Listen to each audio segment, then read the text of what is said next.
Rương bật đọc mà ngôn ngất nào bị cờ phim là bay là bán rồi bỏถึง ตกตา Tom and Jerry Tom and Jerry หรือយើងហៅថាតុក្កតាឆ្មាកណ្ដុរគឺជារឿងតុក្កតាដែលមានភាពល្បីល្បាញខ្លាំងនៅក្នុងចំណោមរឿងតុក្កតាដទៃទៀតតែនេះគឺជាការពិតដែលនៅពីក្រោយភាពល្បីល្បាញទាំងនេះតើនរណាគឺជាអ្នកបង្កើតតុក្កតា Tom and Jerry លោក William Hara និង Joe Bora ធ្វើការឲ្យក្រុមហ៊ុន MG ផ្នែកផលិតវីដេអូតុក្កតាតាំងពីឆ្នាំ1930ហើយលោកទាំងពីរបានចាប់ផ្ដើមផលិតតុក្កតា Tom and Jerry ឡើងដំបូងនៅក្នុងឆ្នាំ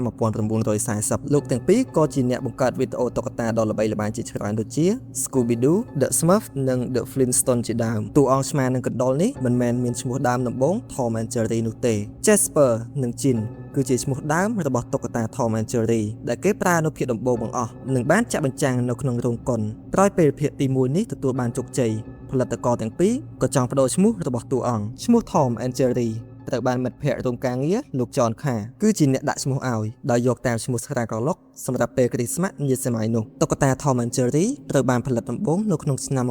1940និងភាគចុងក្រោយបង្អស់នៅថ្ងៃទី27ខែ9ឆ្នាំ2005ដែលសរុបទាំងអស់គឺមាន163ភាគហើយភាគដំបូងគេបង្អស់មានឈ្មោះថា Who Scared the Boots គឺជាភាគដែលមានសាច់រឿងវែងជាងគេគឺមាន9នាទីនិង8វិនាទីក្រុមហ៊ុន MG ចង់ឈប់ផលិតវីដេអូតុក្កតា Tom and Jerry នេះតាំងពីភាគដំបូងមកម្ល៉េះនៅពេលលោក Barbara និងលោក Hannah ចាប់ផ្ដើមផលិតវីដេអូតុក្កតានេះឡើងគឺមិនទទួលបានការគាំទ្រទាល់តែសោះពីក្រុមហ៊ុននិងមិត្តភ័ក្តិរួមការងារដោយសារតែមើលទៅតុក្កតានេះមិនមានភាពលេចធ្លោណាមួយសោះទាំងតួអង្គសាច់រឿងគឺនៅតែកន្លែងតែមួយដដែលផលិតករទាំងពីរក៏ត្រូវបានក្រុមហ៊ុនបដូរឲ្យទៅផលិតរឿងតុក្កតាផ្សេងវិញរហូតមួយឆ្នាំក្រោយមកទើបវីដេអូភាគដំបូងទទួលបានការគាំទ្រខ្លាំងពីអ្នកទស្សនាហើយអ្នកទាំងពីរក៏បានត្រឡប់មកផលិតវីដេអូតុក្កតា Tom and Jerry នេះបន្តទៀតម្ចាស់ Tom ធ្លាប់បានបង្ហាញមុខតែម្ដងគត់គេធ្លាប់បានឃើញមុខម្ចាស់ Tom តែម្ដងគត់ស្ត្រីនៅក្នុងរឿងដែលយើងបានឃើញតែជើងពីរហើយក៏ជាម្ចាស់ផ្ទះនិងជាម្ចាស់របស់ Tom ត្រូវបានគេបង្ហាញមុខតែម្ដងគត់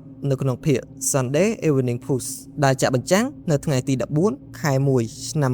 1950តួអង្គស្ត្រីនេះត្រូវបានគេរិះគន់យ៉ាងខ្លាំងដោយសារតែមានពណ៌សម្បុរនិងសម្លេងដូចពួកជនជាតិស្បែកខ្មៅដែលមនុស្សមួយចំនួននៅចំនួននោះមានការរើសអើងជាខ្លាំងក្រោយមកគេក៏បានកែសម្លេងនិងសម្បុរស្ត្រីម្នាក់នោះឲ្យដូចពួកស្បែកសវិញឆ្មា Tom គឺដើរជើង4នៅក្នុងភាគដំបូង Tom ដើរជើង4មានរាងស្គមមុខស្រួយបន្តិចនិងមានរោមរញ៉េរញ៉ៃដែលគេធ្វើឲ្យដូចសត្វឆ្មាមែនតែនក្រោយមកទើបគេបានផ្លាស់ប្ដូរវាមកដើរជើង2វិញដើម្បីឲ្យតួអង្គនេះមានភាពរស់រវើកជាងមុន